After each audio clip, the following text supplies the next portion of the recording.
Hey everybody out there in the nation, got a new video for you today. We're going to be replacing the upper front control arms on this Hummer H3T. You can see them here. Well, we have two attachments here at the top and a pinch bolt here on the back side. But that's what we're going to take care of today. You can see the new ones here. Part numbers are right here for you. So let's go ahead and get started. Alright, so we got the wheels chalked. We'll get it jacked up. First we're going to remove the center cap, then break our lug nuts loose for our wheel, and then we'll go ahead and get it jacked up. Jack stand, place underneath, and then leave both for that added protection. We have the tire off now, so I use, those are 19mm lugs for mine. I don't know if they're different with others, but these are aftermarket wheels. We have a pinch bolt here that we're going to be taking out, and the nut is here. And then we'll be working on these cams up here, and then the inner bolts inside on both sides here.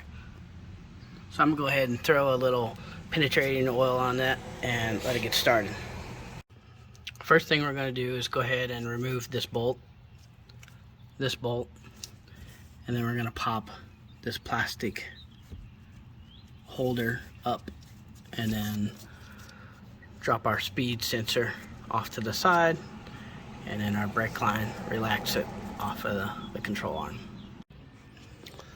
I have a 18mm socket on the back side of this nut, along with a little tubing over my ratchet for leverage, and then I'm going to hold it over here with my wrench. Down here you can see I went ahead and put a little pressure up underneath there to help keep this just at a level place with a little tension off of it, because this is going to drop down forward. To give you an idea of how worn out this is, here's what you're going to see.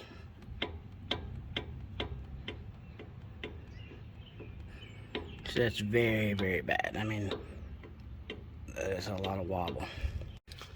At this point, the hardest part was getting this actual bolt out. I had to put a double wrench set up, big wrench, ratchet wrench, get that undone, and then now I had to go ahead and throw some more penetrating lube to get up underneath this pinch bolt and let that soak down so we can drive the head of this up. What I went ahead and did, and it's just marked on these cam notches just for alignment purpose, and I drew around the cam. It's hard to see on that one. Maybe you can see a little bit better over here, just to kind of give me a reference point. I don't know that's going to be 100% accurate, but it'll be pretty close. I was able to end up getting the pinch bolt out. Took quite a bit of penetrating fluid, and also had to smack it pretty well on the back side to get it pushed up to the top. Up here on this, the upper bolt, I'm able to get a 21mm long socket on there and a 13/16 wrench, and it actually fits pretty snug here on the back side of this bolt. So we're going to get the nut off over here on the left side and then work on getting the bolt out, and then we'll come back over here and do the same thing. So this came out pretty easy. This is just lined up on the grooves on the cam bolt. On this side here, these two were together like that. The bolt comes off, this cam section slides off, and actually you can slide this one straight back. You'll have to get underneath the brake hose and back behind the shock, and then that whole bolt will come out. So now this is loose over here on this side. So we'll go ahead and get started on the other side. I have both of the bolts and the cams removed. The control arm is out. What you want to take notation of is the control arm. As you look at it, it's more forward or anterior towards the front of the vehicle with this bushing. So when you're looking at left and right, that particular part number for this one is for, at least for a Moog, this would be the driver's side. So go ahead and start getting this new one put in. I like to actually install some anti-seize on the actual parts that are going to be in contact with other metal. So I'll do that on the bushings on the inside, and then I will do it on the outside where the cams are going to go, and on the inside of each section.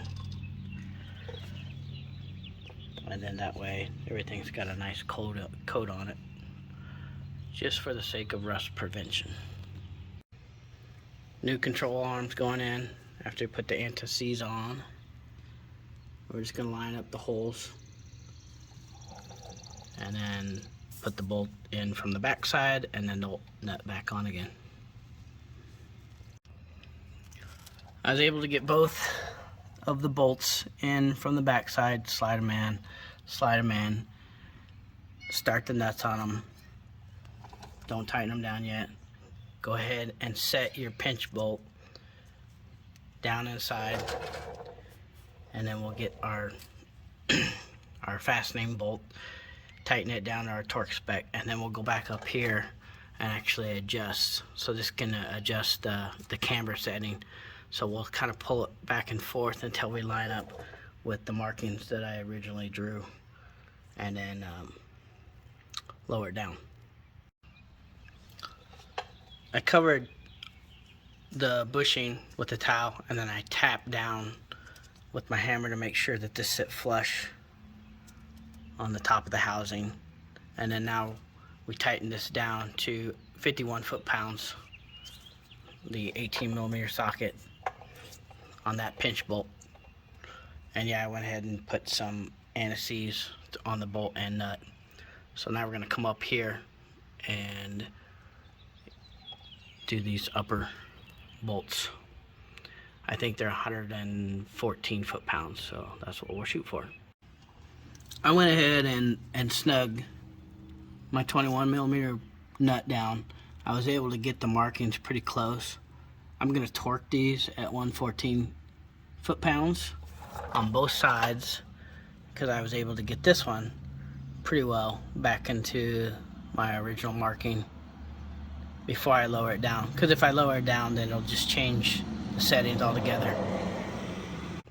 We went ahead and pressed in our plastic holder for the speed cable on the upper section there. Added in our 10mm nut bolt here, and our 10mm bolt over here. So this one holds the brake line, this one holds the speed sensor. We step back and look, everything's back together.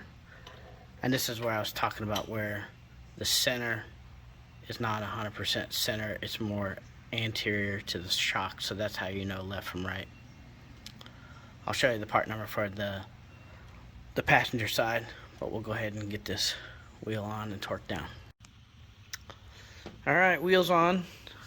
When I torque these down, I actually like to torque at about 50 foot-pounds while it's still up in the air.